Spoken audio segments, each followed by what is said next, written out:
Welcome to episode 217 of the Canvas Comics Cast, as we too are here to talk about We3. This is Scott Reed, and I'm joined in this episode by Mike Atchison. Okay, hey, I got a chuckle out of you, so I don't know. Maybe that wasn't That was pretty clever. I like that. We2. He's here all week. Yeah, so if you can't figure it out, we're going to talk about We3, written by Grant Morrison with art by Frank Quitely.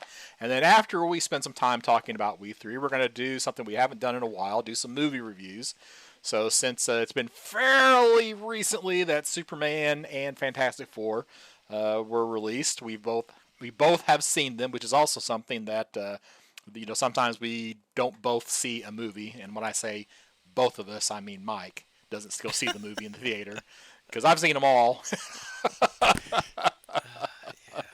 Yeah, my drive to see movies has declined over the last couple of years, but preview, I'm a little bit rejuvenated right now. All right, well, good. Okay. So, I don't know, you guys think you want to talk about it, or should we just dive straight into We3? I think we can dive straight in.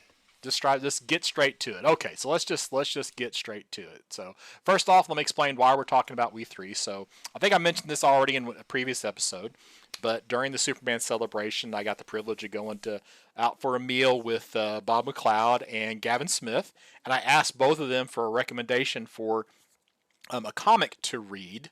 And the reason why we did Tomb of Dracula a few episodes back was because Bob McLeod suggested Tomb of Dracula. Well, Gavin Smith suggested We3. And I had not read it previously. I'd read some Tomb of Dracula, but the We3 was completely new to me. So I was like, okay, we'll do it. So here we are. We're reading We3. So Mike, had you read We3 previously? No, I have not read it. I had not read it. In fact, I vaguely knew of the title. I didn't even know it was a Vertigo property. Oh. I had no idea, as we've already discussed. So I can't help it. I got to tell myself once again. I'm like, okay, yeah, I don't have this book at home. I knew the creators, Morrison and Quitely. I'm like, this must be one of their creator-owned or whatever, something that came out on something other than DC or Marvel. So what did I do? I went to Comixology or Amazon and downloaded it for pay. That wasn't a whole bunch, but then I realized it's Vertigo, and I could have gotten it off the DC app, which I already have a subscription to. So right. I hope you're happy, Mr. Bezos. You got a couple extra bucks out of me. Hopefully it wasn't too terribly expensive. No, so. I don't think it was. All right, so again, written by Grant Morrison, art by Frank Quitely. So I always want to say quietly whenever I look at his name. I don't know if that's some a lot of people do that thing. And quite frankly, it's Frank Quitely. Okay, there you go. All right. So issue 1, I'll just run through the synopsis here. Several apparently disreputable individuals are being followed and watched through vents in a boarded-up fireplace inside of a house. Upon realizing they are being watched, but before they can put up much of a fight, they are violently killed in sprays of gunfire and explosive. We then see 3 mechanical-looking objects leaving the residence and then walk on all fours into the back of a truck. In the back of said truck are a team of computer operators who apparently have some control over these drones. Upon returning to the base, the drones have their helmets removed to reveal a dog, a cat, and a rabbit, which I will collectively refer to from this point on as We3. In another section of the base, experiments are shown to a tour group of military and political individuals of rats assembling a jet engine from parts. But apparently of more interest to Dr. Trindle is the ability to control the rats and turn them into killing machines. The tour asks to see the higher animal prototypes, and we are taken to see We3, who are under the care of one Dr. Roseanne Barry. Having been a successful prototype and no longer needed, the tour group of political, and military figures, orders We3 to be destroyed, and then leaves the base. Dr. Barry releases We3, and they escape. We do learn that the animals need special care and will likely be dead within a few days. However, in the forest, the animals begin to head home with a swarm of military helicopters on their tails. All right, so Mike, you talked a little bit about, sometimes being dense. So here's my dense story. I did not realize until the third go around on these comics that the cover images were the We3, the dog, the cat, and the rabbit. I just didn't bother to didn't cross my mind, didn't think about it. It's like, oh, so we get the name of all the animals here in the on the covers of these books. So Yeah. so what's your first take on issue 1 here? Well, it's not that unusual for me to be completely lost in a Morrison Quitely book until I've read it at least one more time, and that was the case this time. I mean, the first few pages are wordless. First several pages are wordless, and I think the first 12 or 13 pages are wordless, is what I have down in my notes. It's not until you get to Dr. Rose, was her name Roseanne? Yeah, Roseanne Barry. I almost said Roseanne Barr. No. So it was Roseanne Barry, and not until we get to her feeding her parrot. And so I'm like, I'm trying to just decipher without doing any research. And, I could glean that there were some mechanically enhanced animals, possibly. Or really, you don't even know at first that they're animals. You just see the mechanics of them, and they're going through the vents, and they attack what looks like some, I don't know, Sandinista guerrillas or something, some Central American army guys. Yeah, we learned the name of the main guy they were after was Guerrera, so, it's probably some, Mexican drug cartel or something like that. But I don't guess it really matters. We just know that it's the hit squad that We3 is, and they did their job. I think it's kind of the point that was supposed to be made. So. Yeah. So my general thoughts were, okay, after a second read, it was just what I expected, that I was going to have a hard time understanding what was going on until you started getting a little bit more dialogue, and I'll leave it at that. I can talk a little bit more about what I thought about the initial pages. Well, I was like you. I literally thought this was going to be a silent story because it was so long before we got any words. I know we had like some exclamation points inside of word balloons, kind of leading up to some stuff. But I thought, man, this is going to be a quick read because it's because it's going to be silent. But it was only the first half of the first issue that was actually silent. So yeah. Okay, so one thing that was odd to me, and I realize now that I'm on. I'm on the first issue. I thought I was on the third issue there for just a second because it's our newspaper. We get the newspaper in the first issue that says, Guerrera assassinated, and then with an important newspaper in the issue 3. And this is only a 3-issue series, so it is a fairly quick read, especially with the first half of the first one being wordless. Right. But so one thing that stood out to me that I thought was kind of weird in this first issue is that so they arrive back at the base, right? And we're seeing the experiment on the rats, how the rats are, and this should be pretty exciting that you have rats that are rebuilding a jet engine in less than 48 hours, which that you would think people would find that impressive.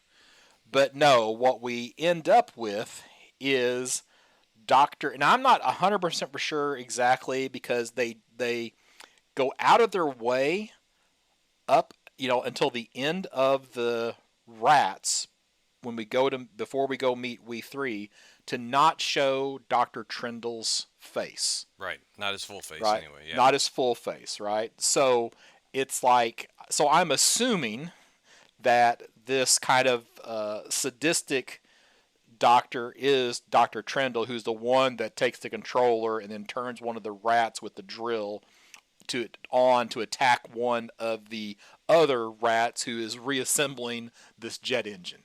Yes. So it's like, and it's like he's more excited about that prospect than he is about rats building jet engines. Yes, he seems pretty devious, pretty violence prone, and all of this work that he's been behind was his true intentions seem to be more nefarious, more along the lines of creating what we find out later to be super animal soldiers, basically. Yeah, and definitely more the military aspect of it than any potential uh, community or public good Yeah. is what he's more interested in. That one particular rat was pretty disturbing with the drill head. I mean, Yes, and I don't know how the rat could see where to go when I guess he didn't need to be because he was remotely controlled controlled. Mm-hmm. and pointed toward another rat. That poor Who just rat's like, stares at him. he's like, "Oh my God, what are you doing, Charlie?" And Yeah, just drill it straight drops into him. drops the screw he's holding as blood starts Yeah, gushing I out didn't of even notice his. the screw, but yeah, Yeah. he's like, "Whoa!" It's pretty. Yeah, that's the first disturbing scene. There's more. Oh yeah. Well, and I guess that's probably something that needs to be said. If we live in the society of people with triggers, and the number one trigger warning for this is if you are triggered by animal violence Hmm. towards animals, you absolutely do not need to read this. Yeah, it had Yeah. me. I didn't read issue one and then go back and reread. I read all the way through and then read it Mhm. all the way again. And there was a point or two where I'm like, I don't even know if I'm gonna like this. I don't know Yeah. that I'm pretty. I'm kind of. This isn't, But anyway, I sort of. I came back around on that a bit, but at first, yeah. So I think a lot of people might have the same effect on them if they're an animal lover and they Mhm. would be bothered by anything like Yeah. this. So skip this. I mean, Yeah. for sure, skip this if you are triggered by that. So. On the other hand, the dog, we have the dog, the cat, and the rabbit. The dog Mhm. is, I mean, 2/3 through the first issue, and you're like, I like this dog. Oh yeah, 100%. It's just the simplified dialogue for the Mhm. animals.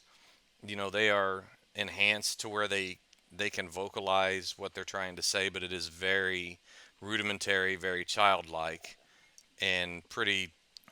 I don't know how to say cute. I don't know what to say. It's just Yeah. it's just cute and disturbing all at the same time. Yes, because they're just for the most part they're just these heads sticking out of this four-legged body armor. So Hmm. it's really, and then of course they've got the stuff that's the wires popped into their brains, Yeah, which kind of makes you wonder about what's going on there. yeah. Let's see. Now, I guess the only other note that I have really here on issue one is at the end of the first issue, the only thing that I could think of was Homeward Bound.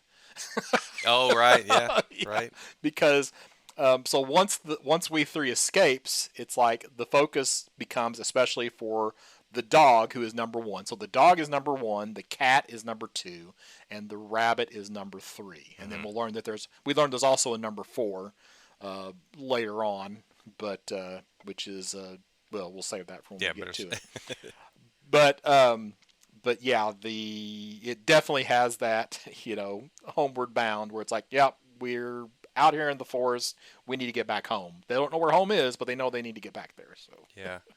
And despite their programming, I mean, their true nature about wanting to please humans comes mhm. through in so many ways. I mean, the Well, dog, especially whenever, the dog. yeah, Yeah. especially the dog, yeah, where Hmm. he's trying to, they're being sort of showcased in front of other scientists or military or Hmm. whatever, and the dog is saying, "I am good. Are you Yeah. good too, Mister Washington?" Yeah. And kind of this Washington was pretty taken aback by that, but since Washington didn't answer that question, Hmm. he's like, question mark, are you too? And does that head tilt like dogs do, and they're like, huh? So Yeah. just yeah, I thought quietly did a good job with some of those motions. Oh yeah. So I definitely the art is very solid for these issues, and you get a very like for the I guess maybe the escape is what we'll call it. Hmm. Is you have what 4 pages, five, six pages of 1, 2, 3, 4, 5 of 18 panels, kind Yeah, of showing all of the various little pieces of information, the escape and the animals. So it's like that's some pretty dense storytelling as they're kind of moving through the facility there. Right. I And like then it the dog jumps into a full spread of all three kind of leaping. You get the side view of all three of them leaping as they actually are able to escape. So Yeah. Yeah, and their intelligence is even enhanced, is somewhat represented in some of their dialogue as well, because the cat will say basically men stink, boss stink, hungry.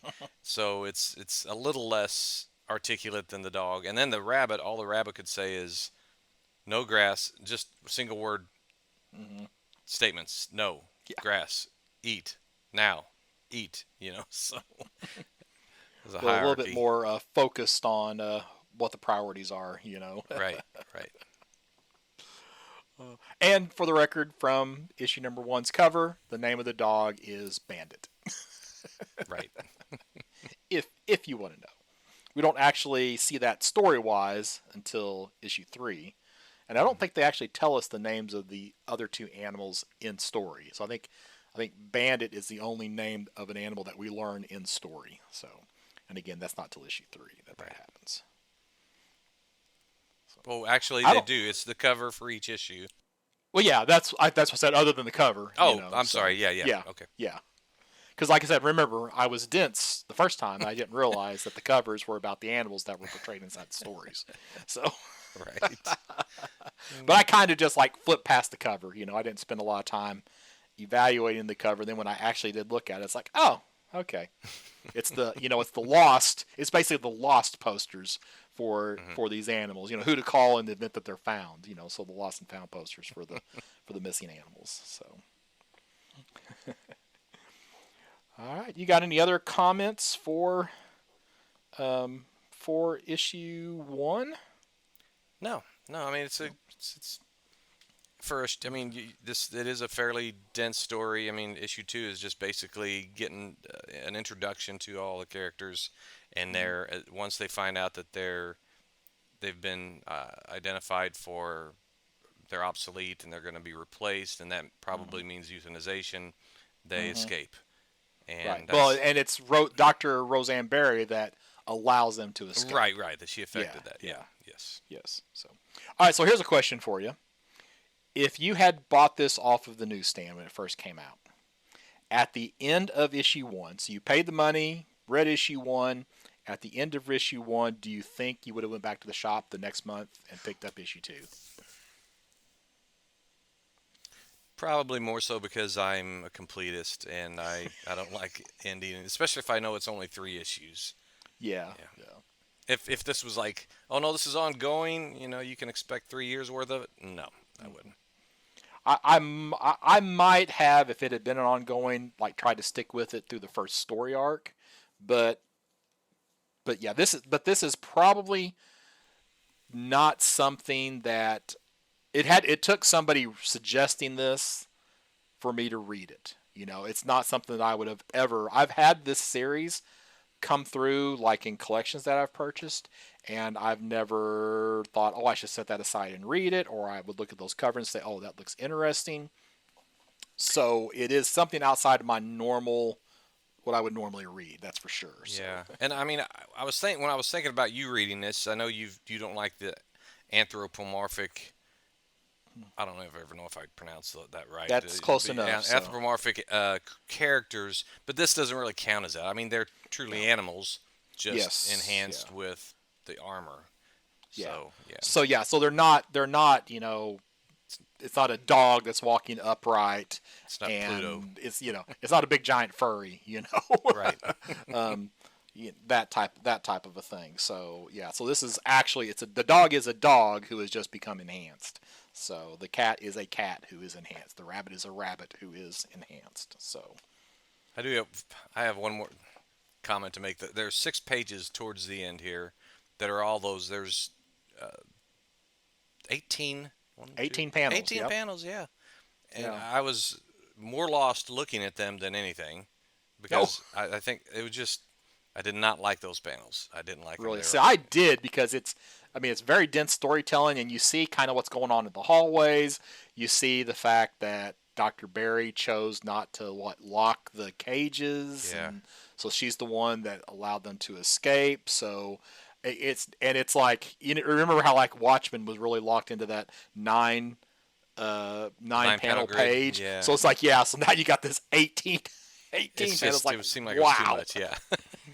But it also, when it transitioned from those 6 pages into that, and it's kind of hard to tell looking at it digitally, but what I assume was a double page spread of just the Right. 3 animals.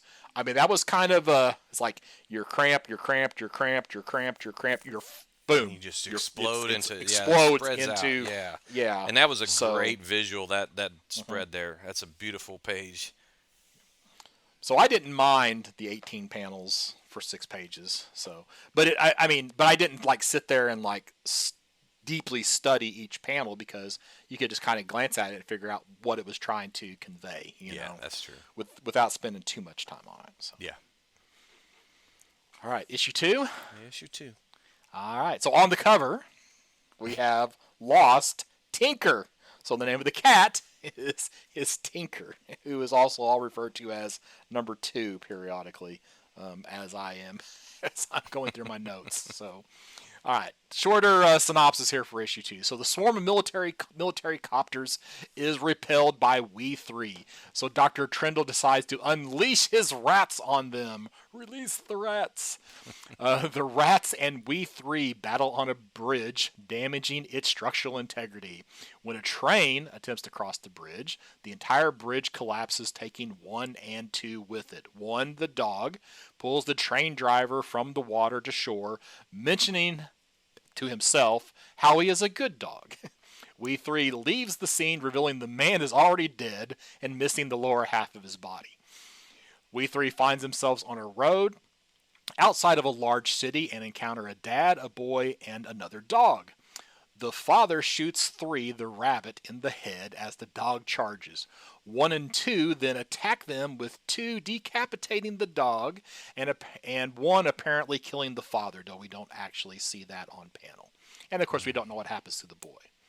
Back at the base, Dr. Trindle releases number 4, a large mastiff, as a final solution for We3. So many points of discomfort in this Yes. issue. So I guess the one thing that really jumped out at me is like, okay, so we know that there is at least some enhanced intelligence, but it's not like dramatically enhanced intelligence where the dog thinks it's saving the man and calls himself a good dog, and then you see that the man is missing the lower half of his body. So obviously he didn't save the man, but he tried to save the man. Yeah, and he was even so upset with himself because he didn't. He's even like sitting there kind of head down, bad dog, you know. But the cat's like stink man. Yeah, the dialogue is pretty. It's pretty interesting how Morrison was able to do that. It's yeah. All right, so you said you had some trouble with the 18 panel pages.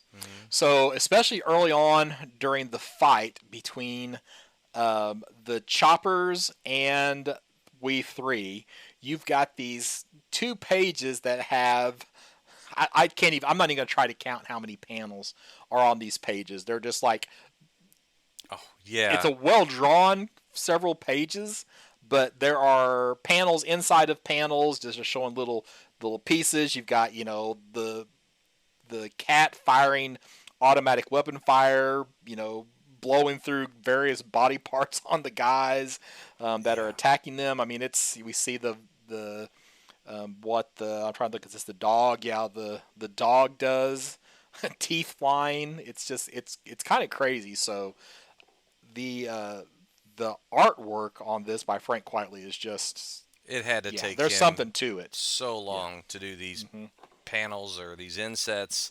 I mean, you definitely have to go, if you want to like zoom in, you can go panel by panel or panel by panel, but actually zoom in and then look at each of these insets and the detail that went into that. And but it's mostly just the violence of, the We3 fighting off the soldiers. And you're rooting for them. I mean, Oh yeah. you're rooting for these, but it's just like they're not really they're not by nature. They animals by nature will kill to defend themselves or to Hmm. hunt for food. So they're defending themselves, and Right. yeah, So we are told that the animals, and I can't remember which issue it is, that they are basically quote unquote programmed to defend themselves. So when you go after them, it's going to basically kick in where they're going to defend themselves and defend each other. hmm So and that to work as a they are team. also Yeah, work as a team, right? Which becomes important in the third issue. right.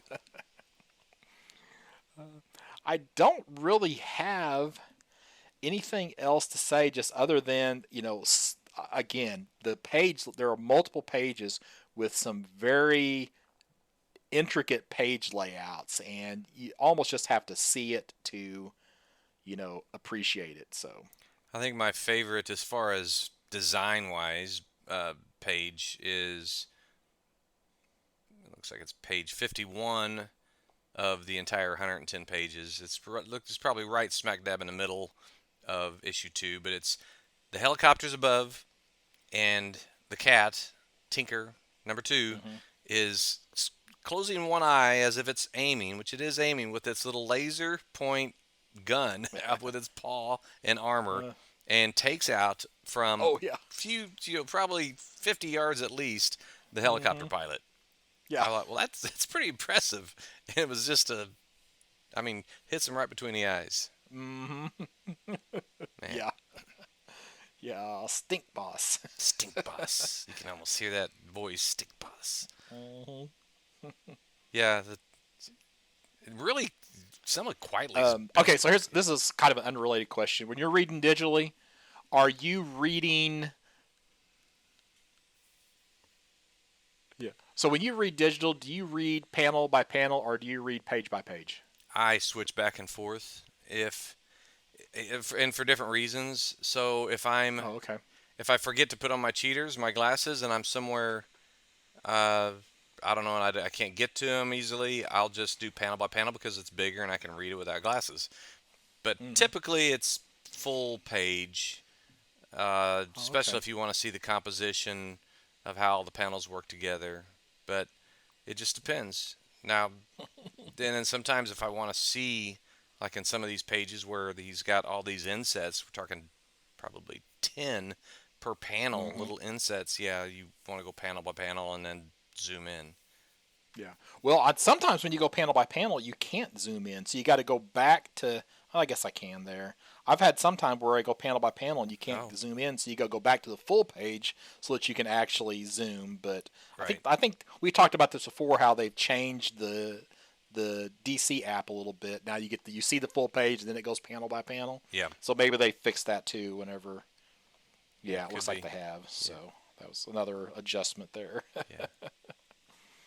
There's a good page where they're arguing, the the dogs trying to get them to, where they're crossing a bridge, and the cat doesn't want to do whatever the dog's telling him, and the rabbit's saying no, 1, 2, 3, we three, basically, hey, we're a team, hmm and the dog says obey, just like a dog would.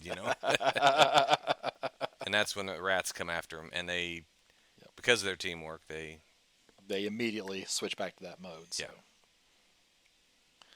Um, so I guess the headshot on the rabbit, but the rabbit is still alive, right, which is that I'm not quite not quite clear on that.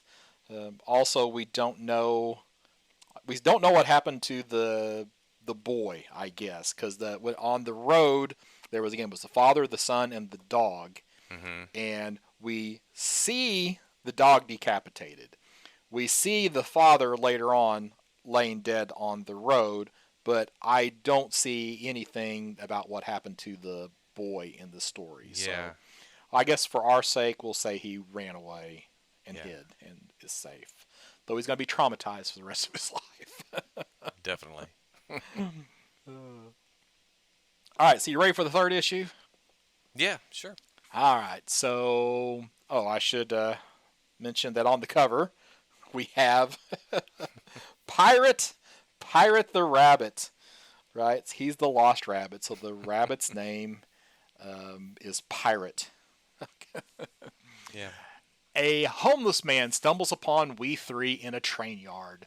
He leaves to find the animal some food and encounters the military. Even though he is offered money, he does not give up the location of the animals. 3, the rabbit, leaves their relative safety and is killed by number 4, the mastiff. But before dying, number 3 drops an explosive in an attempt to kill number 4. Number 1 then flees from the mastiff into the arms of Dr. Barry. She holds one as the military lines up a kill shot, but then throws herself in front of the bullets to save number 1, whom she calls Bandit. Dr. Trindle, who is also there on the scene, is mortified at the death of Dr. Barry. The battle between 2, 3, and 4 moves to a nearby street, and when number 4 nearly kills a police officer, 4 is remotely terminated.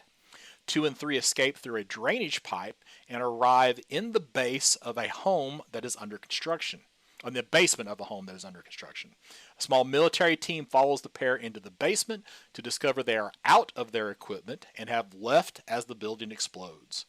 1 and 2 are able to escape, but are then rediscovered by the homeless man. Later, we see a newspaper headline where Dr. Trindle has turned whistleblower on the project, and as he enters the, we'll assume, federal courthouse, finds the homeless man with Bandit and Tinker, and leaves them some money before heading inside. Yeah. Not any small amount of money either. Yeah, at least a few hundreds. Yeah. So, all right. So thoughts on issue number 3, Mike? I'll let you go first. Well, again, I mean, the violence didn't slack off, but there was a bit of a redemption quality to the story with this issue. It's just, my gosh, I don't know. It takes a mind like Morrison, I guess, to come up with this story. But yeah, I mean, it's I like that the homeless man discovered him, and there's a good ending to go with that, with his involvement. And I mean, everything else was pretty much by the books as far as these kind of things go. I mean, that you don't know if the rabbit's definitely going to die for sure in the end, but it doesn't take long to find that out. Yeah. So, the headshot probably finished it off, but it limped around for a little while to at least put in a big hit on the mastiff before it dies. Yeah. I didn't expect. Sorry, go ahead. I was just gonna say, you got that homeless guy sitting on the federal courthouse with 1 and 2 with Tinker and Bandit, right? Yeah. And they still got their head wounds and from where they were connected to the equipment, and it's like nobody seems to notice that there's these, apparently poorly treated animals with a homeless guy on the federal courthouse building. But it's he almost calls like him lucky. Yeah, I mean, it's kind of. You got to suspend some disbelief, I think, because it really just kind of looks like their fur is shaved on the very top. Yes. It doesn't look like there's actual scalp missing or skull missing. So, and the cat still, whenever Trindle comes up to pet the cat, that cat's like looking pretty, distrustful of him. And as he doesn't like the smell of him, that's for sure. No, stink man. But they aren't talking. They aren't talking dogs or talking animals any longer. So, no. I mean, and also redemption for the one thing Trindle. they don't show how they get out of the they don't show how they get out of the armor either. So it's almost like the armor started falling apart. The house and the next thing, yeah. I mean, there was the armor started to fall apart, and they kept trying to do more. They helped each other get out of their armor. Whatever.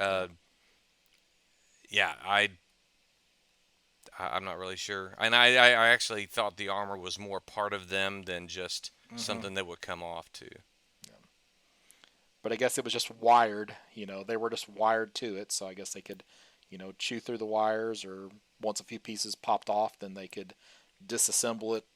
Pull pieces off, or whatever the case may be. So. Yeah. You were saying something about Dr. Trindle getting getting his just redemption or being redemption, feeling bad for what he'd done so far. I mean, I guess that's good. I mean, I'm not too sympathetic with him because he really created a mess. Because it wasn't just that he created these animals, but he then was definitely had this sadistic streak. And Yes. I'm not. I don't know. It really takes uh, a pretty bad person to really turn animals into these fighting Right. machines. I mean, it's just very unsettling. So Yeah. And at the beginning, I do want to mention that it's not 100% clear that it is Trindle that is turning one rat onto the other rat because they don't show the face. right, they just You know, show. and there are a couple of scientists there in white lab coats, and it's like, okay, is it Trindle? I think it's supposed to be, but they don't. You can't say with 100% certainty that it's Trindle. That's the sadistic one that did that at the very beginning. Right, So, right. you know. Okay, I don't know any final comments or thoughts or anything. I echo the Onion's review on the back cover. Creepily touching. It was both. Yeah. It's just this Yeah. contrast of two different feelings, and I don't think I'll ever want to read it again. But I do feel like there was it kind of just the bad things that happen to these animals make you want to be take care of them. You're even more, and yeah, it's crazy. Yeah, I definitely do not regret reading it. And so the Gavin Smith is an artist, and I can definitely see how the art in this book for somebody who has a view of art, especially issue 2. I mean, from an art perspective, Right. issue 2 is the standout issue with all the crazy panels and page layouts for the combat.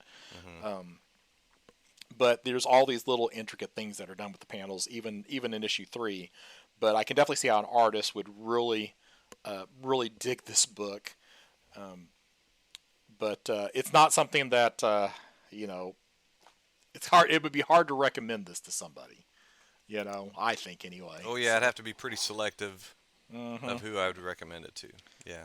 Yeah, you're not handing this to grandkids, that's for sure. Right? Oh my goodness, even nightmares. Yeah. I do believe I read somewhere that this was signed up for a movie production or a Oh, TV really? or something. I believe I read. It never came to fruition, but Well, a lot of stuff is optioned. Things get optioned all the time. yeah, that's the word I was thinking of And option. let's see if Key Collector will tell us anything about that.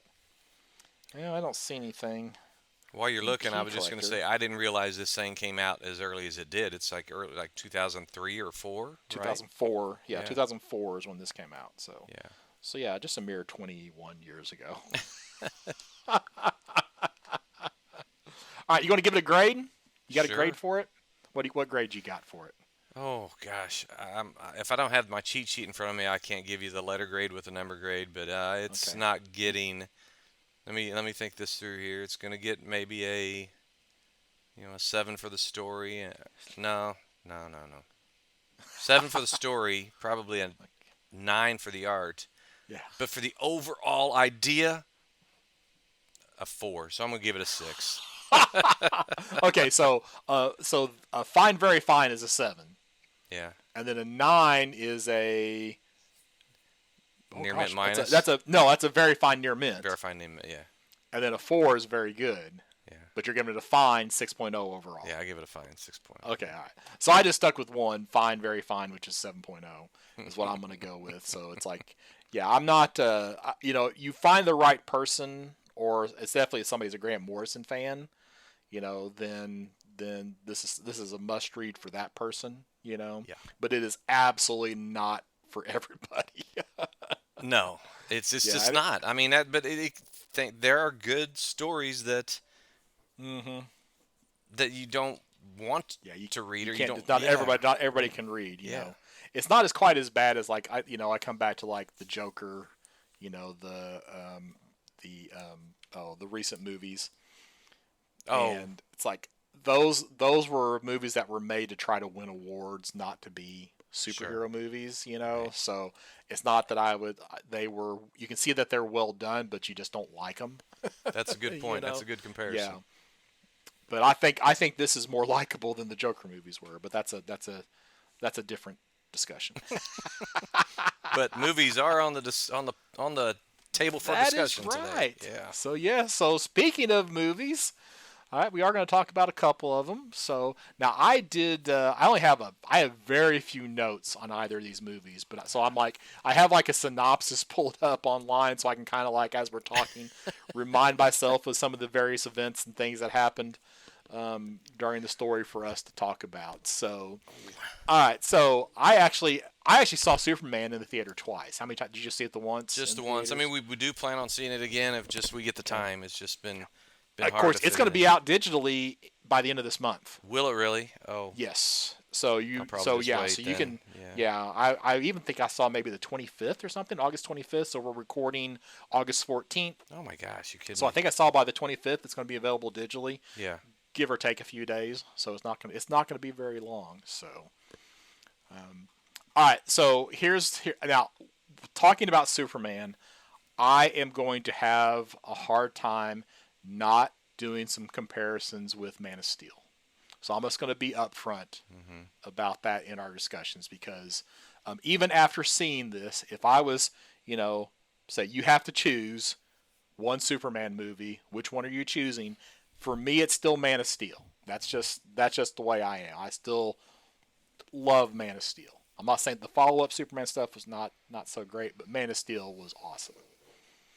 So, and then of course you have all the people who are in the Christopher Reeve camp, who go back to the 77, 78, whatever year that was, 79, I Yes. don't remember. 78. So which of the Superman movies would be your Superman movie? This one. Okay. This one. All right. So you're more this one over the others. Okay. Yeah. I'll accept that answer. Thank you for accepting that answer. I mean, I can tell you why, I guess, a little bit. I mean, Yeah, go ahead. Superman, the movie, the 1978, the original, it Mm-hmm. has a place probably in, a top superhero movie just because it was groundbreaking and it has a lot of nostalgia. It was Superman and Superman 2 were both very good stories. Of course, their technology was what it was in those days. I'm not one of these people that's hung up on, well, I'm grading everything on the scale of it's well because they didn't have the technology. I think it's a better movie. I still like if you were to ask me, did you like Winter Soldier better than I don't know something from my Batman 80? I don't know. I think I still like the Batman one over, but I still like Winter Soldier because I mean there was so much that could be done. It was a more enjoyable experience with the technology and the effects and things. So yeah, I don't let that get in the way. So yeah, that's why it beats out that one. It would be second place, Superman 78. Man of Steel, I think was very good. I loved Henry Cavill as Superman.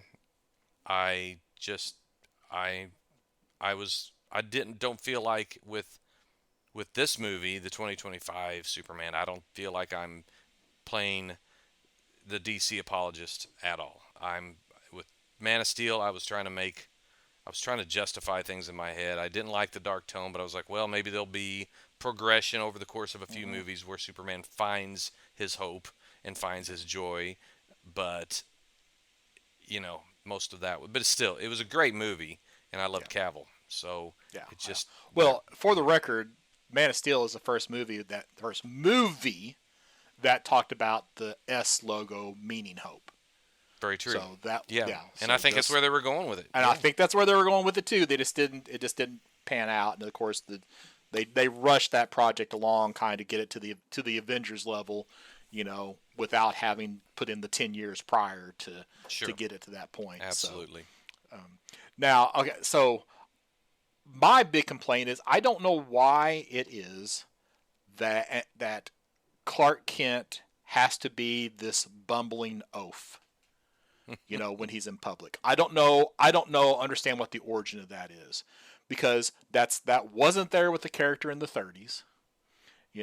that wasn't there. Like when you watch the Max Fleischer cartoons, he's not that buffoon character. Oh, yeah. And especially like my first real serious reading of Superman was with the Byrne run, and particularly the 6-issue Man of Steel story. Mm-hmm. So that's the Superman that I think that we should be getting, and this version of Superman in Superman 2025 goes back more to that, a little bit more of the public persona is the bumbling fool, right? Not quite as severe as what we got in the 78 Superman, though you can feel it there. But not the Byrne like or the Max Fleischer or even the original late 30s version of the character. So that's something that always has turned me off about the 78 Superman, and whenever the 78 Superman was all I had, before I discovered the Max Fleischer cartoons, it's like, okay, if I wanted to see Superman, that's what I watched, right? But like if I would rather sit down and rewatch those cartoons than watch the Christopher Reeve Superman, just because one, the animation is awesome for the time, and two, I just think they're just better and it's a closer representation of Superman. So, but that's just me. So, Okay. I got to respond to this because while I haven't read or watched the Max Fleischer cartoon, the animated, I don't know that may be that Clark was not bumbling or had some opposite demeanor than the Superman. But I've read probably the first 30 issues of Action Comics and then the first bunch of Golden Age Superman comics, and I don't want to say bumbling, but he covers a lot of his disappearances to go into action as Superman with being somewhat of a coward. So it's less bumbling and more cowardly. And Lois was so irritated. Lois just hated Kent at that time in those stories. And just like, and she was in love with Superman. So right. I see what you're saying, but I think that there was just, and maybe it evolved over years, the bumbling part. I don't know. But I think he was more like trying to disguise his, to be able to get out of the scene so he could respond as a hero. To maintain his secret identity. Yeah. Right. Yep. But yeah, I just one of my favorite scenes is like the first time Lois goes, and this is going to Man of Steel, the John Byrne comic. Lois goes to Clark's apartment, and Clark steps into another room, and he comes out, and Lois is lifting his dumbbells. And she's like, I don't see how you stay in as good a shape as you are having this little weight on these things, because she's sitting there cranking those dumbbells, you know, and it's just like, he's like, oh, I don't know how much I should be having, scale, on those things. And like, and in that series, he was the high school, superstar, football superstar. Yeah. Oh, they would have never done that in the Golden Age version of Superman. No. I shouldn't say never. I haven't read a whole lot of Golden Age or Silver Age Superman anyway. Yeah. But that was just something that they wouldn't do, and but anyway, so okay, next thing. What probably to me, okay, you got two big complaints from people about Man of Steel. And the two big complaints are, okay, Superman doesn't kill. All right. So that was one problem with Man of Steel. And then the movie was just disaster porn. Right? So you had that whole big giant fight in the buildings and being destroyed and all that type of stuff inside of Man of Steel. All right. Now, I don't even want to get into the Superman doesn't kill. I think that in that particular instance, when he's dealing with Zod, and Zod is obviously going to kill those people, and it's, what else could he have done, in that particular situation? Yeah. They say, oh, well, Superman finds a way. Well, if he's against somebody who is as strong as he is or stronger, then he's not necessarily finding a way, right? So that's an aside, but the disaster porn. So what was different? The only difference in this movie compared to Man of Steel is they made a big production about showing everybody getting out of Metropolis. Right. And it's just like, I'm sorry, number one, not everybody would have left Metropolis. There still would have been collateral damage of deaths of people. So it was a little bit too neat, quote unquote, just to differentiate it from what we got in Man of Steel. Yeah, it felt. So Yeah, I see what it you're was very saying. forced. I think it was very forced. Yeah, that was the word I was looking for. Forced to make sure that there was no one that could say the same thing, and I doubt that they would have. I think maybe there were some assumptions made in Snyder's version that they're going to be empty. I like the idea that Superman doesn't kill just like Batman, but then Superman finds a way, but not if the writer doesn't really try. If the director doesn't really try. Yeah, I wasn't. I mean, I didn't let it get in. Here we were talking about Man of Steel more than anything, but well, I told you it's hard for me to talk about Yeah. Superman movies and not talk about Man of Steel, and I I, did- I yeah. don't know if it's just a bias towards it or just because that's still my Superman movie. yeah, but I did not. I didn't. I would have rather that Zod didn't. That he didn't kill Zod. I would have rather they would have written it, or worked it out some other way. Did it kill me to, to accept that version? No, but there you have it. Well, I am 100% better with him killing Zod than with him pulling a cellophane S off of his chest and trapping one of the other Kryptonians in it, like what he does in Superman 2.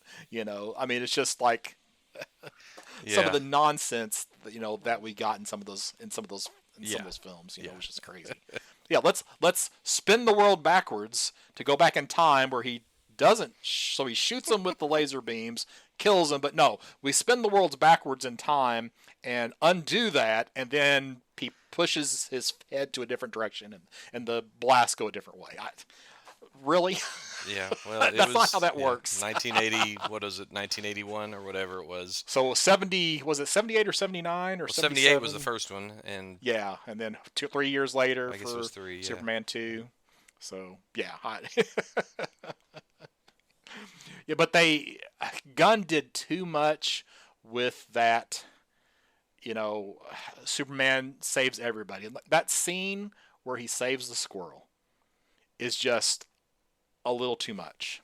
I mean, I know what they're trying to show, but it's like if you got a giant monster over here just randomly stepping, and you spend 30 seconds saving a squirrel, what damage did that monster do in that 30 seconds? How many people did that monster kill in that same amount of time? So, and it wasn't 30 seconds, but even 10, 15 seconds, he had to keep, moving people out from underneath the monster's feet. So it was just like, it was just again, too much pointing, saying this is how we're different than Man of Steel. So even though, Gunn is supposedly doing his own thing, he spends a whole lot of time differentiating this version of Superman from the previous iteration of Superman. Yeah. And I think they shouldn't have done that. That just was extra stuff that didn't need to be there. Well, I mean, okay, yeah, maybe how he did it was not everybody's favorite thing, but the fact that he was doing that, this Superman is very earnestly wants to protect people. I mean, that was a central point in his argument with Lois when she was interviewing him. By the way, I thought it was kind of weird that he felt more like Superman because he's definitely, Clark Kent's definitely the secret identity, because when he's just letting his hair down and he's talking, he's Superman when he's talking to her. So anyway, that was a central point. He was so legitimately angry that people couldn't understand that he was trying, no matter what he did, crossing over national lines, and just because people were going to die, in his words, very emphatically. But yeah, I get the whole part. The squirrel and the kaiju monster. Yeah, He's just I'm not too worried about either one of them in the grand scheme of things. But again, it was sort of pointed out that way to make sure everybody knew he was going to protect every creature on Earth. Yes. But no matter how impossible, you're just setting yourself up for failure. Right. So, but having all of that didn't seem to make him as happy, though. He did not seem to be. I thought he should be a happier Superman. He seemed to either spend a lot of time getting beat up. He was yeah, I don't know. It wasn't just super like. I still like that pose of Superman where he's, you know, hands fists on his hips and standing there, proudly and smiling. Hmm. That's where I would have liked to see a little bit more of that. But overall, I liked his portrayal. I thought that this actor, uh, Corn Sweat, yeah, Yeah. yeah, I thought he's not as bulky as what Cavill was, but I liked it better than Cavill's. I'd rather see that kind of build. But my notes are all character by character because I really feel like that's where that's what I liked about the film was the character beats, and Okay. so that's the way I kind of went Okay. have Well, on it. let's go through some of your notes then. So give me something. Let's talk Okay, about something. well, I gave you Superman. Let's go. I'm kind of going in order of appearance until I kind of forget the appearance order, but I'm going to Crypto next. So what are your thoughts on Okay. Crypto? Oh, you Oh, have me? those I notes, thought, so you okay. got to go Oh, first. you want me to go first? Well, Yeah. okay. At first, when I seen a trailer, I'm like, no, that's not the breed Crypto is. He's a short hair terrier or whatever, not a little furry mutt. And but having said that, I quickly got over it because it's just seemed pretty, just like Superman being very human-like and is like Crypto, what the heck, man? He's like when after he had tore up the fortress, and Hmm. I just thought I enjoyed those moments quite a bit. Now it wasn't like laugh out loud, but I enjoyed that quite a bit. So yeah, I'm glad. I mean, how can you go wrong inserting a cute but maybe rambunctious dog into a movie? Hmm. Well, they say a lot of actors, and of course the dog was all CGI. Well, the fur was Yeah, the but color of the fur. Yeah. okay, all right. So, but they say it's hard for some actors to do scenes with animals. Oh yeah, Yeah, but I feel like some of the crypto scenes went on a little too long. Um, but I was fine with them overall. But I just, it to me it got a little old. You know, sure. um, but it was okay. I mean, it was fine. I mean, yeah, Crypto later in a movie is sort of being not tortured, but he's in a mine trap where he's chasing squirrels or something. Squirrels or Yeah, whatever. Yeah, right. Yeah. yeah. Um, but In he that wasn't. alternate dimension. Yeah, he Yeah. wasn't tortured or anything. But I'm giving him a thumbs up. So okay, let's go to Clark Kent. Okay. Uh, we've already sort of talked about this, but I I didn't think there was enough of him as the Daily Planet reporter. I think that all we got was that interview with Lois, and Hmm. that was more Superman persona. So uh, I did like I I don't think he didn't seem too bumbling as much as he like when he was on the street, kind of weaving his way through the people, and he's Yeah. like Hmm. trying to get to work on time or whatever it was. I like the way his hair or whatever was done. It wasn't like slicked back or it it was made to look a little bit different than what he looks like as Superman. Right. So what do you think of that? Okay, so I guess my response is that we have to remember that this is not an origin movie for Superman, but Superman's Right. already been in Metropolis for 3 years. Correct. So, and he's, aged at approximately 33. So we're not having to introduce Clark to individuals for the first time.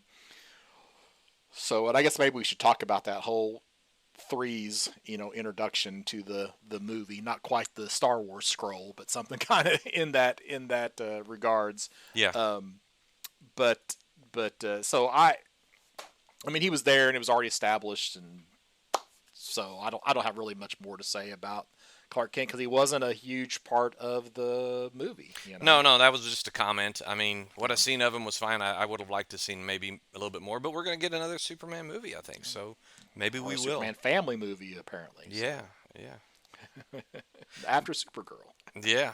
Right. I mean, you talked about the you didn't get the Star Wars scroll, but you did get some So it was what narration. 300 years ago It's the first. metahumans first Hmm. appear, Hmm. and then 30 years ago is when Superman arrives, Hmm. right?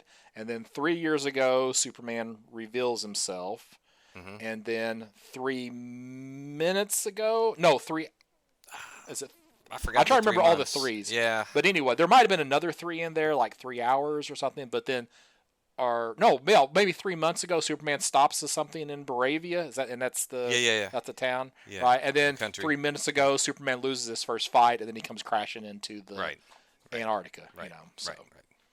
And everybody was like, that was what you seen in the trailer. That scene where he's trying to call Crypto, and Crypto drags him into safety and that kind of thing, to the fortress. Which brings us to the Superman robots. I got a kick out of them. I didn't know that the voice actor was Alan Tudyk. I like him. Tudyk, yep. I like him as an actor. I didn't know that he played in iRobot. So, iRobot. yeah. No, and apparently nobody else did because they pulled his credits. So this started popping up in my Facebook feed. So apparently, whenever they were doing film tests for iRobot, his robot was scoring higher than Will Smith did. So they had to pull his credits, so nobody knows that he was the stop motion for the robot in iRobot. So I didn't know it until this week. So, right. yeah. Right. Yeah. But who knows? Maybe that's a fake story. I don't know. I didn't take any time to verify that was Right. actually accurate or not. But yeah, I had that pop up in my feed multiple times. That story. Yeah. So. Did So the robot, there were more than one, but robot number 4 was, and I liked some of that humor. I mean, he was at some point in the movie he was really just wishing he had a name, like Gary. Gary, I thought there was some pretty cute little, clever little lines there, but which leads me to I'd say one of my two favorite characters and performances, and that's Lois Lane. I think that Rachel Brosnahan, which I don't know if you've seen the Fabulous Miss Maisel, something like that. It's Okay, I've heard of it, but I've not seen it. my wife watches it, and that's where Okay. I'd seen her before, but I couldn't really put my finger on where I'd seen her. But that's where, and I guess she's done a really good job in that. But I liked her as a Lois Lane quite a bit. I loved Margot Kidder as well. But I think I lean towards this one because, look, she was take charge. She actually got to fly Mr. T's vehicle. She rallied the troops of the Daily Planet. You gotta be careful because Mr. T is Mr. Terrific. We don't want to confuse anybody. Oh, thinks Mr. my T gosh. might be in I this had movie. it wrote on my notes to save space. But, yeah, it's not Not Pity the Fool. Pity the Fool, yeah, no. No, it's Mr. Terrific. Oh, my God. But the only thing would have made that better is if it was Blue Beetle was in the Justice Gang and it was his bug that was being driven. Yeah, but the whole Daily Planet team was amazing to me. So, what'd you think of Lois? Absolutely fine. No complaints about Lois as a character. So, she needs to be any good portrayal of Lois is a strong female person. Yep. Personality, strong Yep. presence, fearless, and as long as you get that, then you basically have kind of hit Lois Yep. on the head with the nail. Yeah, on the nail. Yep. Yeah. Yep. So. Yep. The other favorite performance and actors, the one that played Jimmy Olsen, I don't know is the actor's name, but you look it up. I'll tell you while you talk. I thought, man, this dude's got a weird, cool little charm to him that Eve Texmacher, you don't even know her out, but he's the ladies love him. He's got this nerdy charm, and I just thought he wasn't like he wasn't a silly casting. He played the part of, he was very useful as a reporter. He wasn't just a photographer. He wasn't just Superman's pal. He had a significant role in helping them attain their goal, which was to save Metropolis in the end, or save themselves too. But and he helped get to the bottom of the Lex Luthor scheme. So it's Skylar Gisondo, Gisondo, and I'm looking to see if there's anything else that would be worth mentioning from his movie or his acting career, and nothing is really jumping out at me. The Righteous Gemstones. So it's a TV series he was in 28 episodes of. He's in 3 episodes of Jurassic World Chaos Theory, and 8 episodes of The Resort, 16 episodes of Fairfax. So I've not seen him in anything else. So Well, the word was he actually thought he was trying out for the Superman role. So at first, but he was happy to be Jimmy Olsen. Okay. Speaking of someone who did try out, well, what's the word when you what's the acting Um, try out? What do you mean? What do you call it when you try out for a role? well, you There's a, test or you um, oh gosh, you oh put me on the brother, I spot. shouldn't have. Yeah, And shouldn't have mentioned it. I should So have mentioned. You get it. yeah, So Nicholas Holt. read maybe read for No, it. this is Oh, test okay. screening. No. Maybe that's a test Okay. screening or something. Anyway, Nicholas Holt was, I thought, an excellent Luther, and Hmm. he did try out. He did intentionally try out for the Superman role, but of course with hair. But uh, Right. I like that he captured this contradiction of personalities with Luther. You know, on the one hand, he's a cold, calculating scientist, and on the other Mhm. side, he's a really insecure and impetuous and volatile and just got anger issues. Uh, and there's no doubt that Gunn was really putting him in the role of a tech mogul. You know, Mhm. you name him. It could be Elon Musk. It could be someone else.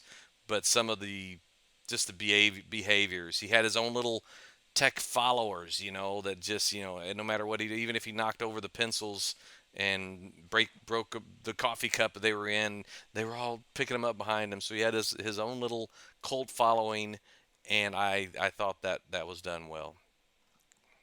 He knocked him over. They all rush and pick him up. Then he just knocks them over again. Yeah, right. Yeah, yeah. I don't know if what Nicholas Holt has done in the past either, but he looks somewhat Oh, familiar. he has been in a lot of stuff. So he was like in a Dead Poet Society, if I remember correctly. Okay. I hope I'm not misremembering that because that's what I'm looking to see what he's known for. About a Boy, Mad Max Fury Road, of course, X Men, Days of Future. No, I'm confusing him with somebody else, but Okay. he was in some of the X Men movies, Days of Future Past. Hmm.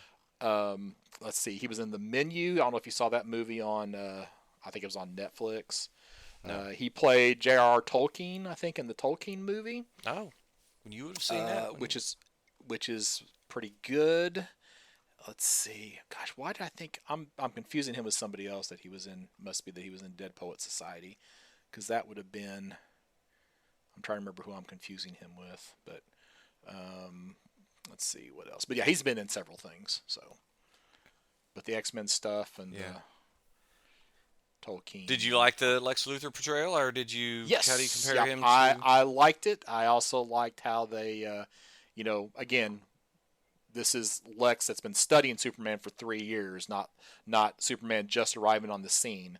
So Hmm. he's had time to think and prepare, and it's almost like when you're watching the fight, it's like you're watching a video game, and it's like up, up, down, down, left, right, left, right, Oh A B A yeah, B. I'm not sure if I like that. It was kind of clever for a while, but he was controlling all of the movements of Ultraman or Hmm. the Hammer of Baravia or whatever you want to Yes, call him. Yeah, I'm just going to call him Bizarro, is what I'm going to call him. Uh, because because he was the made from the DNA of Superman. hmm but So that's that's why I go with Bizarro. but you know what? That's not the only origin. In fact, that's not even that's a very rare origin. That's Well, but the that's Morrison the John Quitely. Byrne origin. Is it the John Byrne? I Yeah. thought it So was now, Morrison's All Star Superman did that. no. So Bizarro, if I remember correctly, in Man of Steel, Lex Luthor tries to clone him, and the clone is um, defective, and he like shows up at the Daily Planet and starts acting like Clark Kent. So he has to get rid of Bizarro to protect his secret identity. I see. I think you're right. Yeah, I'd forgotten that. I was just hanging on to All Star Superman, which was something. Maybe I'm mixing them up. Oh my gosh, I don't know. Yeah, well, we're old men, so It's it's been so easy many for us years. to misremember things. Like we still can't come up with, the tryout for, the screen Screen reading or audition. whatever. An There you audition. go. Audition, Audition. audition for. There we go. Hey, we got it. It only took us, what, 5 minutes to Jeez. come up with the word audition? Let's skip over to Eve Texmacher. Did you like that actress in that role? At first I was like, oh, but then when she gets really redeemed, you Yeah. know, and I didn't realize it was supposed to be Mrs. Texmacher from, as in because that character was not, was that a comic book character prior No, to? no, no, no. That's straight from the Superman movie, right? Okay, and I didn't realize they said her name, because what did Jimmy have in his phone, like ugly toes or something like that? Yeah. as so like I don't did when did we hear her last name? I don't know. I didn't even necessarily know. I just knew she was Yeah. Eve, and then it was later when I think someone told me or I read it was the same because all you knew her from the Superman movie from '78 was Mrs. Texmacher or Miss Texmacher. Yes. Yeah, the Mm-hmm. Gene Hackman, you know, But he assistant. yells her name. Yeah. Yeah. So yeah, I it's like, oh, okay, silly girl, but man, she was keeping an eye on things. She knew exactly what she was doing. So Yeah.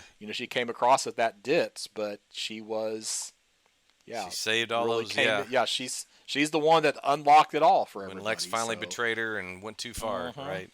Yeah. What'd you whatever, think 'cause about she, the What'd you think I about was the gonna say, Justice she Gang? knew that Oh, sorry. because she knew that the previous girlfriend was locked away in a interdimensional prison and she didn't That's want to right. go Yeah. there. So Yeah. the Justice Gang. Okay, so you really got what, three members? You've got Guy, Hawk Woman, and Mr. Terrific. Mr. Terrific was probably the breakout role. People were talking. I liked Guy Gardner. Other than his hair, people talked about that being, oh, it's the first time we've got comic accurate Guy Gardner hair. That's not comic book accurate Guy Gardner hair because he has a military style cut with the burr on the side, and then almost like a bowl cut on top, as opposed to just this all one length straight down type of thing that we got from Nathan Fillion, or from, I guess, from the makeup and wig crew. But overall, I was fine with it. He came across with a pretty good amount of arrogance, but it wasn't, I enjoyed it. Now, Hawk Woman, completely wasted, and the screaming every time she was flying got really, really repetitive and really old, really, really quick. Yeah. So that character, they should have either done something more significant with that character or just axed that character. Yeah. But I guess it couldn't be a gang with just two members, so.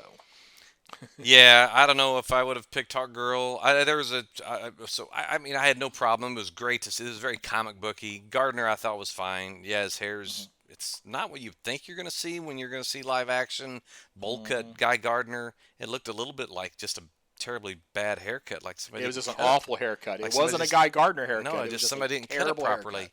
And I don't know, but his attitude was right on. And when they're fighting, he's fighting the tanks, and he's making a hand that's flipping off the tanks as Yeah. he's flipping them over. That just felt right for Guy Gardner. Yep. So I was. He's I kinda like uncomplicated. that. Yeah, Yeah. he's simple. You're not going to see the same because at first I was like, man, I want to see some more, intricate constructs with the Green Lantern ring. But that's not what you're going to get. You're going to get him doing the flipping off and the flipping the tanks with his hand, or the ball bat when they're fighting Mr. Yeah. Mitsupiccolo. Well, that was just that wasn't. I thought that was supposed to be like a Starro thing. He looked like it, but they called him an imp. He's the Yes. yeah, An interdimensional imp. interdimensional So yeah, but imp. Yeah. But he didn't look. Yeah, but I don't think that was meant to be a focus, just an Easter egg or something. well, but- it's just supposed to be in the background. Yeah, but they're using Yeah. they're fighting him with. He's using a giant Ball bat. Yeah. Mhm. Yeah. So I yeah. guess if you want the intricate constructs, you got to wait for a John Stewart. So. Right. Exactly. Yeah. No. He was fine. Hawk Girl. Yeah, I could have done without the screeching. Yeah. Once or twice. Yeah. Yes. But some put the emphasis on it. Give it to us once or twice. But just like when she's just flying, her screaming, it's like, Yeah. it was a little too much. It felt like so. the goats in Thor, you know. It just Yeah. it got old Yeah. really quick. I mean, Mm-hmm. and she and Hawkman both have the ability to communicate with birds in the comics, but that wasn't it. This was just her attack, her Yeah. attack screech, and Yeah. um, she definitely was shorter. The actress is much shorter than I had ever when I seen her standing next to the other Mm-hmm. two. But that's okay because I'm thinking, well, Al Pratt, you know, he was the Atom in the Golden Age, and he was a short guy, so I like the Mm-hmm. diversity in that regard. But Yeah. Mr. T, oh, fantastic! That Mr. actor, Terrific. Mr. Terrific. What am I doing? Mr. Terrific was fantastic. I just Yes. loved his real no nonsense. Really, just irritated with the people around him Mm-hmm. because they're not as smart as him, Not and as they, smart as he is. yeah, Yeah. and yeah, no, I dug that character. He did steal the show. It was definitely a very James Gunn scene when he did that. They cue up the music, and his T spheres play Mm-hmm. the same role as was it Rondo in the Gardens of the Galaxy. He Yeah. whistles in it that it zips The around and arrow. Yeah. yeah, The arrow that zips around. Yondo, Yeah. not Rondo, Yondo, Yondu. Yeah. Yondu. Um, with music playing, so I love that. Mm-hmm. But I would have rather have seen Hawkman also if they were going to have Hawk Girl, and just more than just more than just the three of them. And I definitely didn't like the Terrifics costume design. It was sort of white and black. Mm-hmm. I'd rather they just have their own costumes and nothing, just independent, not something that looked like they were taken from Jeff Lemire's The Terrifics series. Okay. If they're going to do that, Right. yeah, go ahead and call them The Terrifics. Bring in a couple more of the characters like Phantom Girl or whatever. But no, it I don't know, it just seemed like a weird diversion. Yeah. You almost want to see Guy Gardner in a Green Lantern costume, not just in a white and black, whatever the Justice Right? League Yeah. thing Right. is. Yeah. And I guess they were leaning into the fact they just didn't want to call it the Justice League, so they had to go yeah. with something else as a joke. So Yeah. I have to ask you that's about Metamorpho I was though. gonna say the thing about okay, yeah, the thing about Gunn is he wants to put in humor, and a lot of for me, I mean, he'll have multiple movies where it just doesn't hit, Hmm. and he had a lot of stuff that hit in this one, and there were a lot of misses. I felt like Hmm. with the humor. You have like that, lightning in a bottle with the first Guardians of the Galaxy, and then as each movie goes on, there's a little less and a little Sure. less. So I don't know how much he has left in him. Which, before you ask about Metamorpho, have you? I say I haven't watched Brightburn. Have you watched Brightburn before? No, I know of it. I know that's his. It's a Okay. superhero gun movie, Yeah. but I've never seen Yeah. it. Well, it's basically the Superman gone bad story. Oh, okay. So, yeah, I haven't watched it either. So I've told you everything I know about it. But it's a young kid with the powers, basically Superman's powers, and if he's not, you know, Yeah. as positively influenced, what happens? Right. So, all right, now Metamorpho, go ahead. I was very happy that he made it to the big screen. I think he's a cool character, a lot of potential there, and the special effects were great. A lot of practical effects with him too. But I can't. I just could not get past those baggy boxer shorts instead of the typical superhero briefs. I Yeah. just and plus he's not. He did his character is not a wimpy, down and out guy. I get it. His son was taken hostage, and he's Hmm. But I'd rather him been a bitter and angry than because his real comic character is an archaeologist from the '60s, and he's kind of hip Hmm. and groovy and all that mad mod stuff from that original Bob Haney run with it just to me they now if you want to see a realistic or a true to the original Metamorpho story, you read Al Ewing's 6-issue miniseries, and with like Steve Lieber maybe on art. But I'll have to try to make a note to read that because most of my Metamorpho was from Justice League Europe. So, yeah, yeah. So this was not him. I didn't think.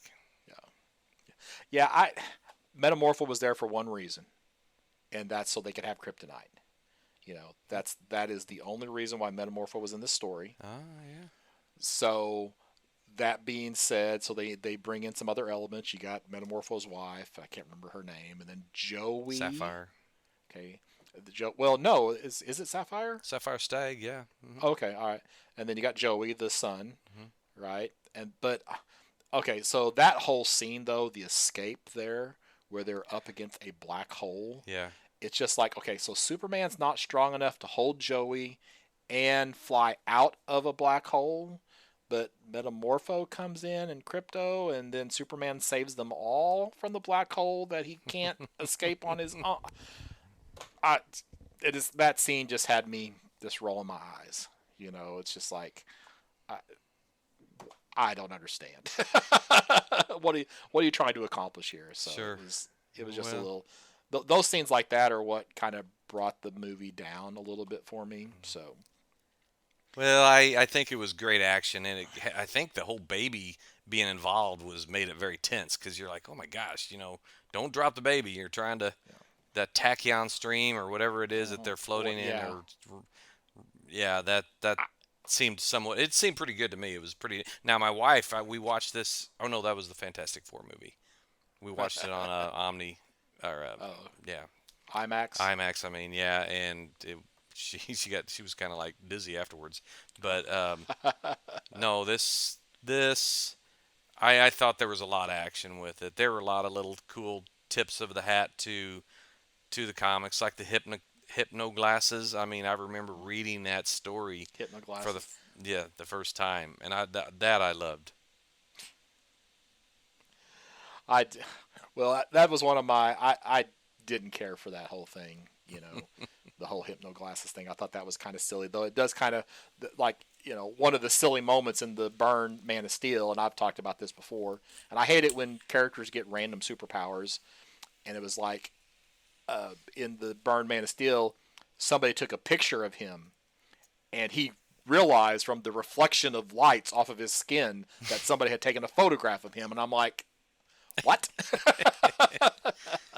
When did this become a Superman power? So Yeah, but it's funny because the mood you are in when you're watching or reading something can affect how critical you are of it. I really believe because I immediately was in a good mood watching this movie because it was fun in a lot of ways from the very beginning. So even when there were little dips in things, and even though maybe Superman wasn't happy all the time, overall this felt like a comic book movie. yes, Uh, no, it and I, yeah, 100% did.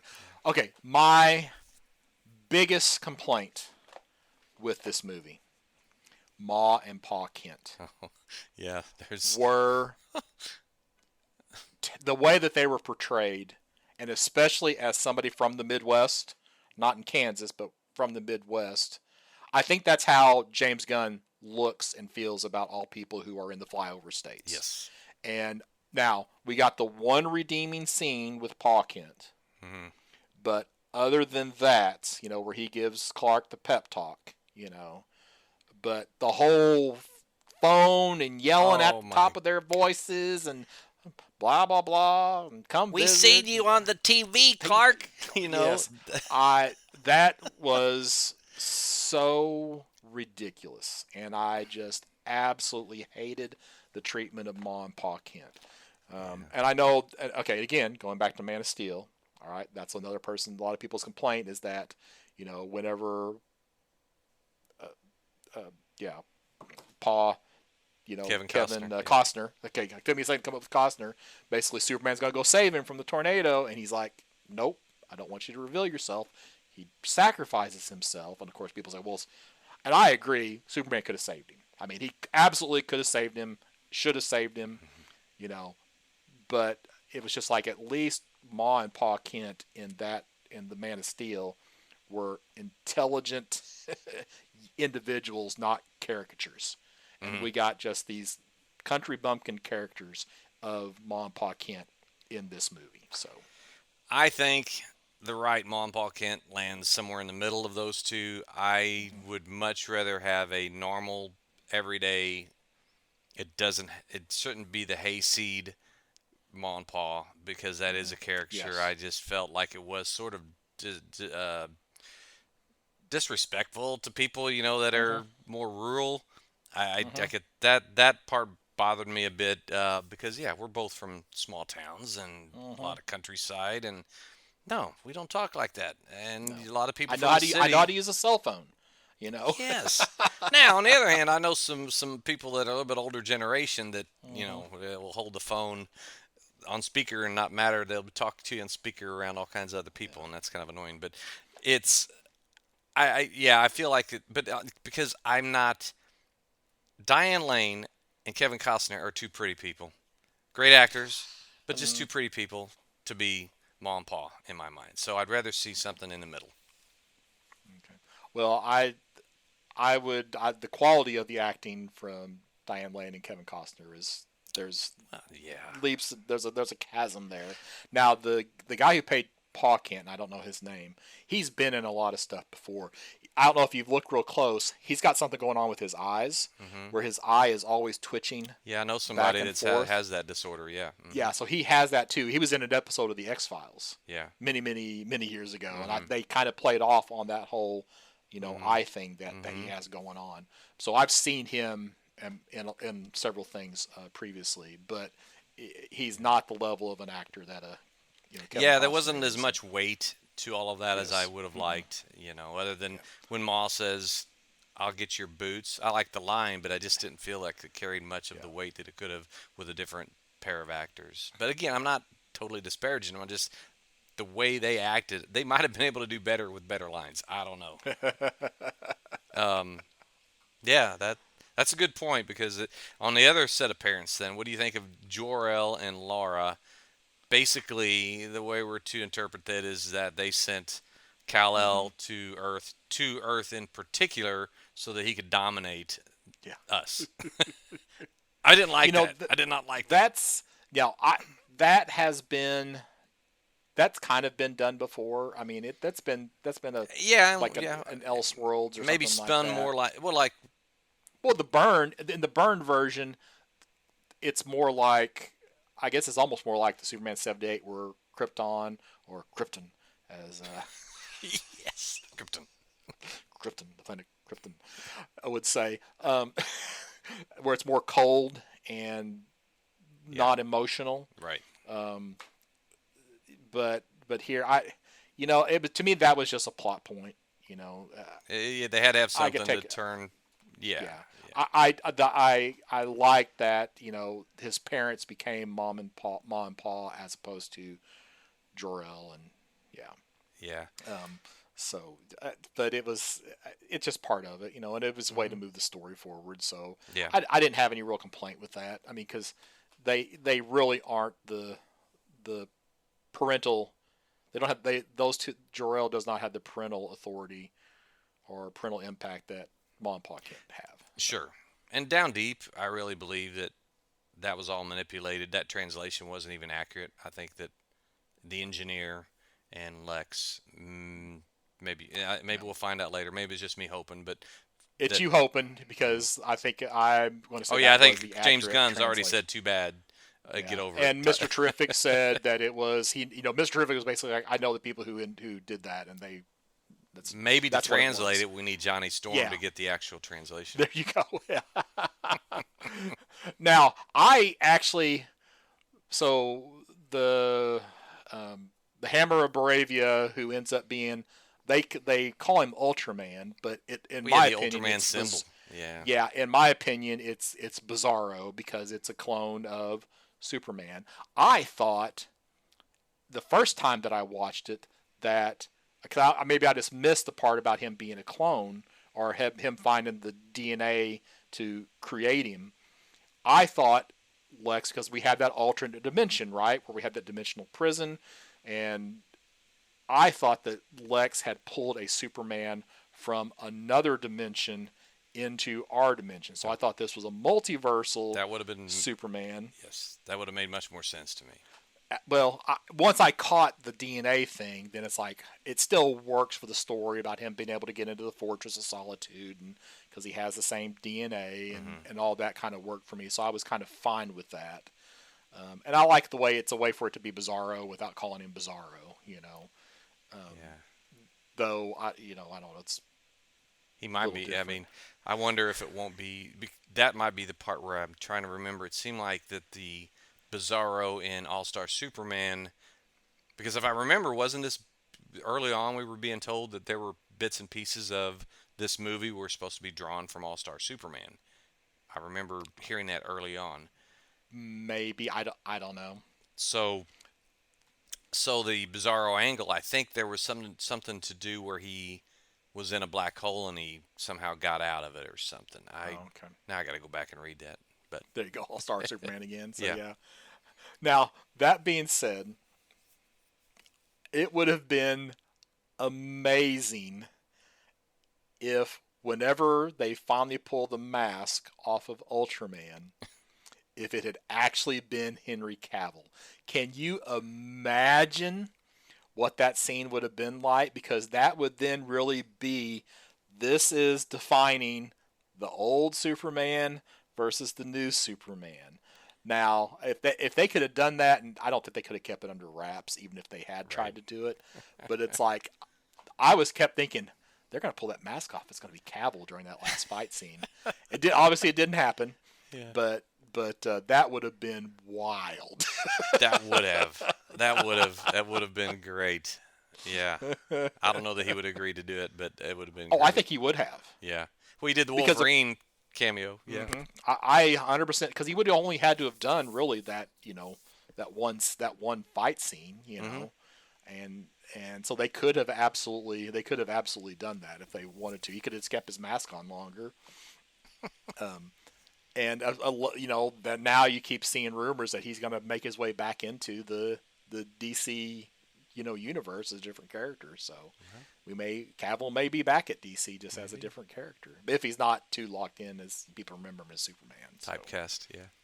yeah. So let's see.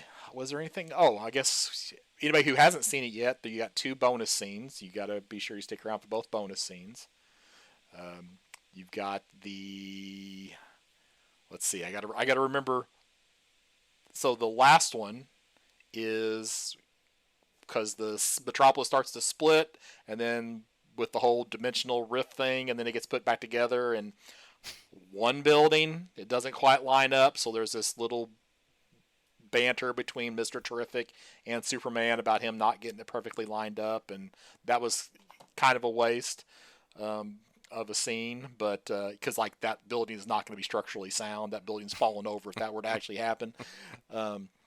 Nobody's working in that building again. What was the other scene? Well, just him and Crypto kind of looking out at the. I don't know. Oh, that's right. They were on the moon, On the and they were moon, looking back at looking at Earth. Earth, yeah. Yes. Yeah. It was a nice scene, but yeah. Okay. It wasn't anything. Thank you. I couldn't remember what it was. I was trying to remember what it was and couldn't even, couldn't think of it. So. All right. So, you going to give this a grade, or What do you got want to more talk comments? about? You going to talk about the very last? It wasn't an after credit scene, but the last scene of the movie with that. I mean. Oh, with Supergirl? Yeah. I mean, it's pretty well known now. I mean, what did you think about her and her behavior? Obviously, it's a big play off of Supergirl, Woman of Tomorrow, the Tom King story. They're going to go in a different direction just to do something different. So I don't have a whole lot personally invested in Supergirl. So I want to see a good movie with good acting more than to lock into a particular version of Supergirl. Yeah. So I'm okay with that. Yeah, I'm pretty well okay with it too. I think it's not what you expect for sure to see an intoxicated Supergirl. I don't think also that Crypto's her dog. It's never been her dog. I think I don't know. That's just not the way. That's not comic accurate. But they're gonna. I mean, how does a dog get, Krypton superpowers? Was it also from Krypton? He came. Yeah, he was the test. He was the test pilot for one of the early rockets for Jor-El. Yeah. Okay. So And it's like, okay, all right. But I mean, Millie Alcott looks like a perfectly fine Supergirl. So yeah.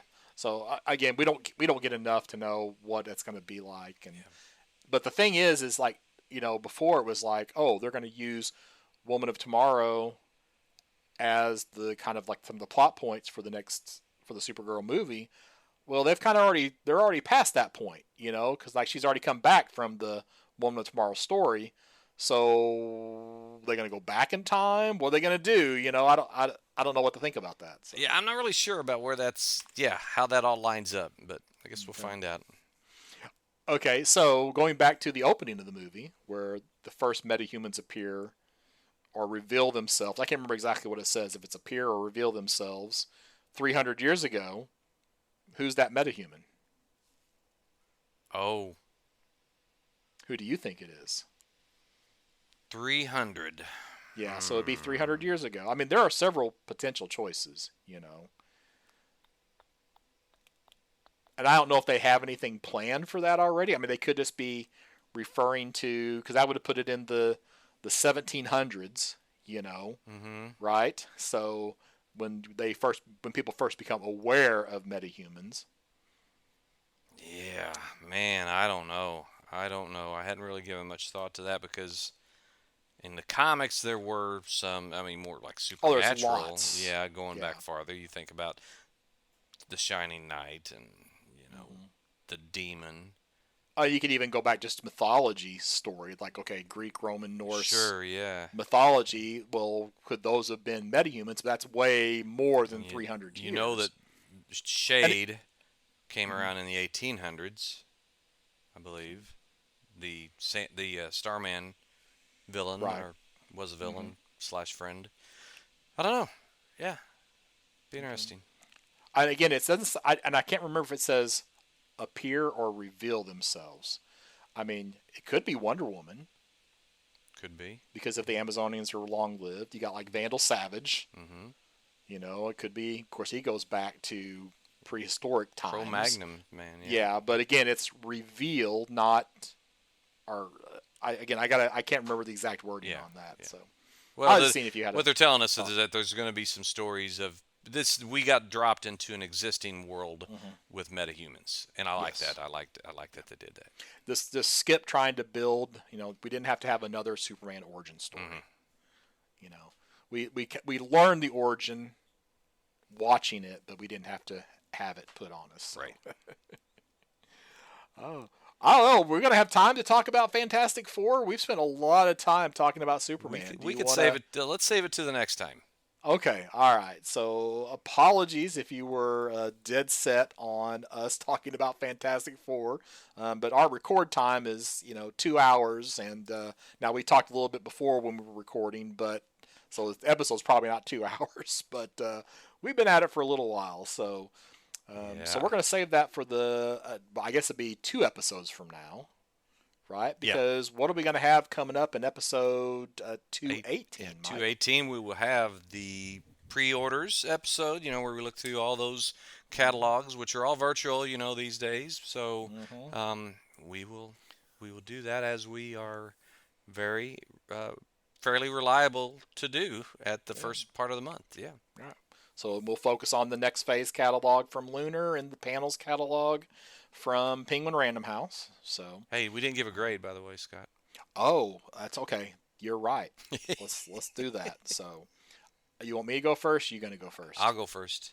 Okay. I'm giving it an 8.0, and it's generous, but I'm feeling generous. I'll just leave it at that. There are things that I would rather have been done, but look, I've waited this long in my career that of watching movies and watching superhero movies that I'm happy for this. I've got down on my notes I'm as a 7.0 because of the fact that I still like Man of Steel better. I got Man of Steel at like an 8, maybe an 8.5. So with Superman, I'm at like a 7.0 range. I watched it twice in the theater. I do like it, so despite a lot of my comments being somewhat negative about Superman, I did actually still really like it.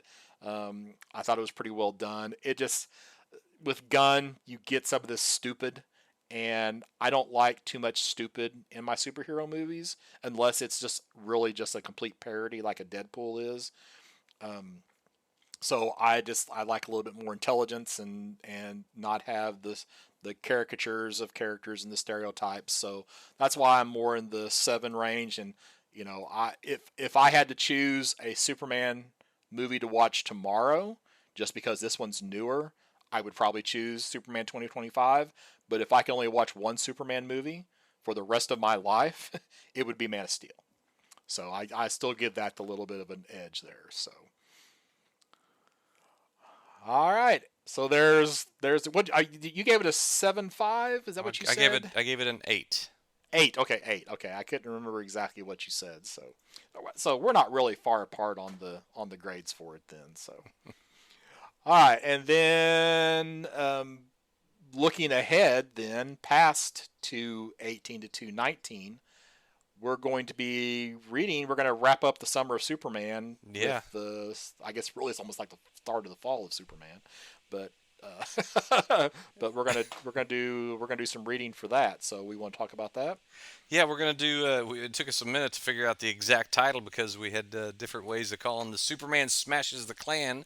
I thought it was Superman Takes on the Klan, but I knew we had to look it up. But that's definitely something that's been on our want to read list for a while. So I look forward to that.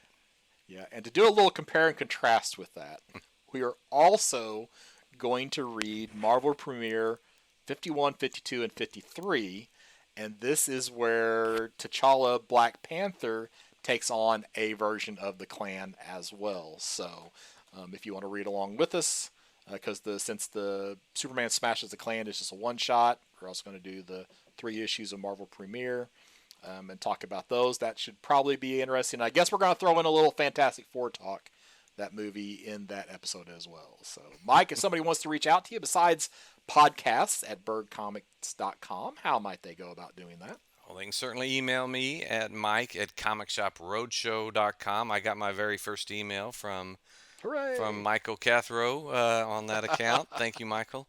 And not even any spam on that account? No. Oh, wow. Okay. I don't get anything except when I try to test it to see if it's actually working. But I did speak about that, talking about what Michael's comments were on my last recording of the Road Show, which should be getting that out here pretty soon.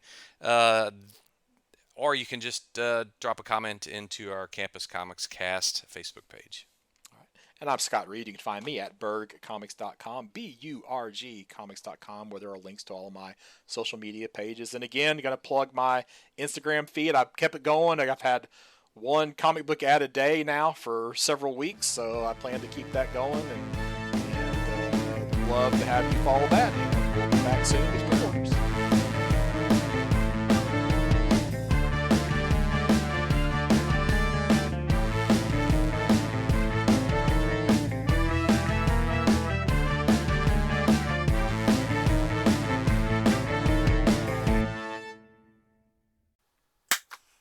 You actually cut out a few times. I dropped completely off. I had to read. Yeah. But even before that, I'd lost your audio a few times. Okay. So there were some times where I was probably talking over you from me not hearing your audio. So. Okay, well, you might have to do a little bit of stitching or editing with the sound recorder. Because I tried to shut up, and then I think while I was trying to get back on, I might have mumbled to myself. And then I'm like, shoot, what did I do that for? So, okay, yeah. It's around the 2-hour mark. Almost spot on around that 2-hour mark. You want to know what I did? What did you do? I bought this on Comixology. Oh, okay. And can't log in? No, it's free. It's free. Oh, yeah, it's free on DC. Yeah, I didn't even know it was DC. Or Vertigo. Vertigo is DC. Yes, I know that. I didn't know this was Vertigo. I didn't know anything about it. Oh, okay, all right. Gosh. You just like throwing money away. Apparently, yeah. Remind me that next time I buy, $100 worth of Army comics, war comics. Or Supergirl, Dollar General version. Yeah. Yep, that's the...